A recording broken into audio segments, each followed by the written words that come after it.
안녕하세요. 박정용의 코칭살롱 영코치 박정현입니다. 본코치 이재경입니다. 네, 저희가 지금 최근 발간된 역서 문제가 아니라 사람에 주목하라에 대해서 심층 인터뷰를 진행하고 있습니다.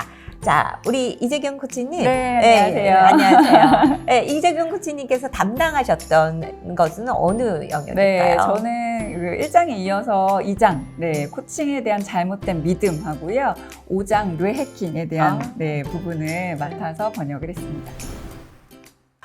본코치님도 사실은 우리들 코치들을 많이 육성하고 계신데 코치로서 좀 공감이 가는 잘못된 코칭에 대한 잘못된 신념? 뭐가 있었을까요?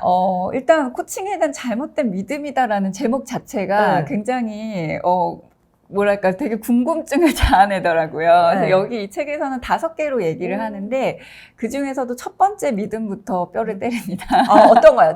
네, 코칭을 잘하기 위해서는 오랜 시간이 필요하다라는 잘못된 믿음을 가지고 있다 코치들이라고 얘기를 하는데요.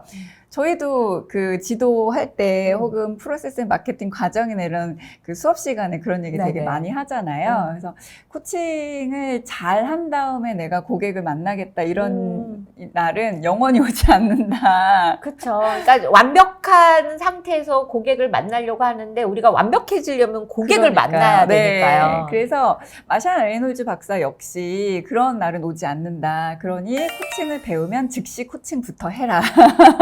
그래서 마스터의 그 길을 간다라는 것은 결국은 끊임없이 코칭을 이렇게 프랙티스하는 과정이기 때문에 그 시간이 필요하다.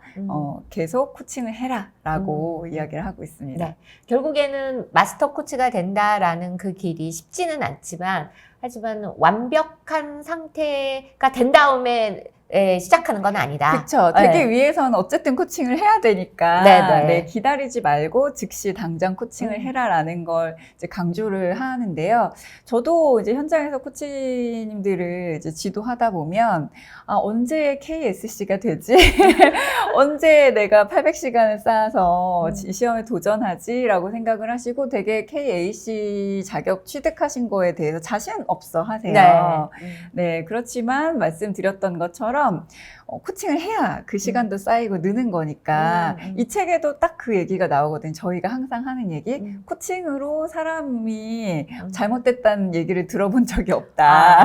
그러니 코칭을 해라 라고 강조를 드려서 저도 그렇게 말씀드려요. 만약에 코치로서 나를 못 믿겠으면 코칭을 배운 대로 했을 때에 코칭답게 했을 때 코칭의 파워를 믿고 내가 개떡같이 질문했어도 고객은 뭐라도 얻어갈 것이다. 고객을 믿으시면 된다라는 얘기를 많이 하는데요.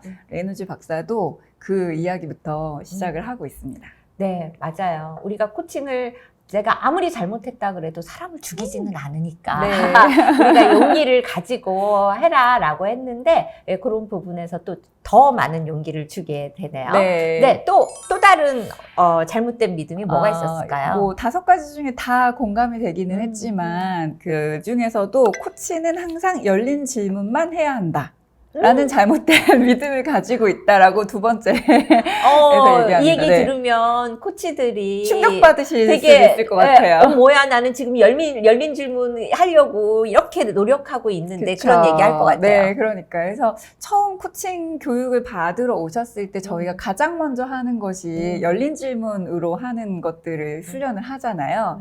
그럼에도 불구하고 레이놀즈 박사는 열린 질문만 해야 한다라는 건 잘못된 믿음이다. 충분히 고객과 라포가 형성되어 있고 신뢰관계가 형성되어 있으면 닫힌 질문을 하더라도 고객은 코칭의 효과를 얻어갈 수 있다라고 강조를 하고 있습니다. 네, 저도 이제 강의를 할 때 강조를 하지만 그렇다고 해서 닫힌 질문이 잘못됐거나 나쁜 질문인 것은 아니다. 하지만 우리가 닫힌 질문의 전문가이기 때문에 의식하지 않으면 주로 닫힌 질문을 사용하고 있을 확률이 높기 때문에 일단은 열린 질문으로 전환하기 위해서 잠시 닫힌 질문의 날개를 좀 내려놓고 열린 질문을 먼저 훈련하자라는 것이지 어떤 경우에는 사실 의도적으로 닫힌 질문을 사용해야 하는 경우들도 있잖아요. 그래서 열린 질문만 사용해야 한다라는 건 코치들의 잘못된 믿음이다라고 설명을 하고 있습니다. 네네. 직접 레이놀즈 박사가 이제 코칭하는 장면을 보면 사실 닫힌 질문, 열린 질문을 자유자재로 맞아요. 쓰는 거죠. 네. 왜냐하면 우리가 지금 말씀하셨듯이 우리는 평소의 대화에서는 열린 질문을 잘 하지 않으니까 우리 시험 볼 때도 주관식 질문 받으면 되게 긴장하잖아요. 그렇기 때문에 사실 우리가 교육 장면에서는 그렇지만 사실 실제 코칭 장면에서는 열린 질문, 닫힌 질문 이 부분을 그냥 코치들이 자유자재로 쓰면 된다. 그런 의미인 것 같습니다. 툭 건너뛰어서 5장 내 해킹. 상자 안에서 보물 발견하기. 되게 재밌는 타이틀이에요. 맞아요.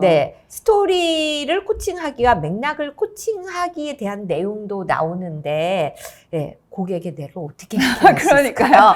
이 뇌 해킹 저희가 원래 원어는 브레인 해킹이거든요. 그래서 이걸 어떻게 번역을 할까 고민을 하다가 그냥 뇌 해킹으로 하기로 했는데 이제 그 부제가 상자 안에서 보물을 발견하는 거예요. 그래서 뇌라고 표현을 하기는 했지만 결국은 고객의 말 안에서 고객 그 이면에 있는 것들에 대한 것들을 어떻게 하면 발견할 수 있는지 구체적인 방법도 제시를 하고 있습니다. 크게는 스토리를 코칭하는 것과 맥락을 코칭하는 것 두 가지를 얘기를 하는데요. 저는 특히 스토리를 코칭한다. 너무 공감하실 것 같아요. 우리는 스타를 쓰는데. 그러니까요. 그래서 저희가 사용하고 있는 스타 대화 모델의 그 S가 스토리 단계잖아요. 그래서 스토리부터 시작해야 된다라는 거를 영코치님도 지금까지 정말 강조를 해 오셨는데 레이놀즈 박사 역시 스토리를 듣는 것은 고객을 코칭하기 좋은 출발점이다. 라고 이야기를 하면서 스토리를 코칭하는 것이 어떤 것인지 얘기를 하고 있어요. 그래서 스토리를 잘 듣다 보면 코칭을 깊이 있게 하든 그렇지 않든 간에 그 고객의 어떤 신념, 고객이 가지고 있는 편견 이런 것들을 발견할 수 있다라는 걸 강조를 하고 있습니다. 정말 흥미롭네요. 그리고 맥락을 코칭하기도 있었는데 이건 또 뭔가요? 그러니까 이제 상자 안에서 보물을 찾는 거잖아요. 그래서 우리가 같은 스토리를 갖고 있더라도 그 스토리들이 각자 개개인이 가지고 있는 어떤 맥락 안에서 움직인다라는 거예요. 프레임을 가지고 있다라는 거죠.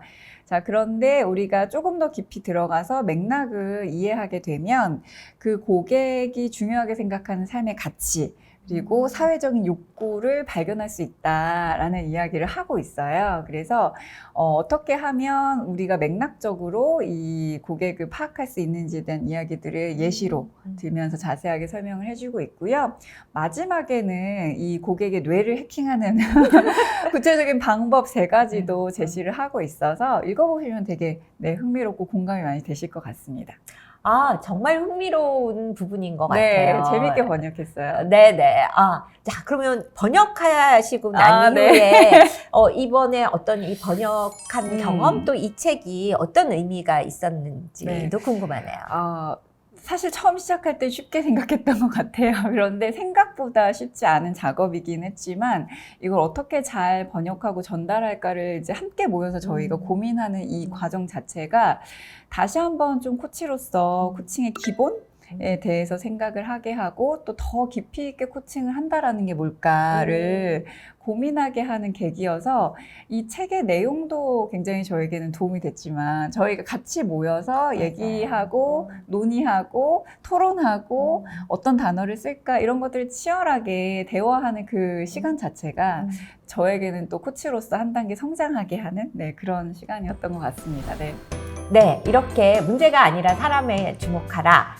2번째 시간으로 우리 이재경 코치님께서 번역하신 부분을 우리 함께 아주 실질적으로 탐구해 봤습니다. 다음 편에서 만나 뵙도록 하겠습니다. 감사합니다.